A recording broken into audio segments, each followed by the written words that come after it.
DJ release కు ముందే నా పేరు సూర్య మూవీకి గ్రీన్ సిగ్నల్ ఇచ్చాడట టాలీవుడ్ స్టార్ అల్లు అర్జున్. ఈ స్టార్ లేటెస్ట్ ప్రాజెక్ట్ లో హీరోయిన్ గా కన్నడ నటి రష్మికను ఎంపిక చేసినట్లు వార్తలు వచ్చిన విషయం తెలిసిందే.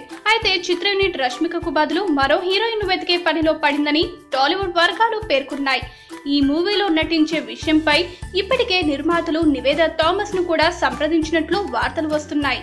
అయితే అల్లు అర్జున్ కొత్త ప్రాజెక్టులో హీరోయిన్ ఎవరనే అంశంపై క్లారిటీ రావాల్సి ఉంది.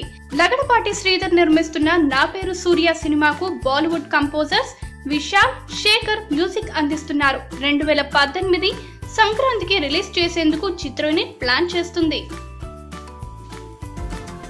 ఈ వీడియో గనుక మీకు నచ్చినట్టయితే లైక్ చేయండి, షేర్ చేయండి, సబ్స్క్రైబ్ చేసుకోండి.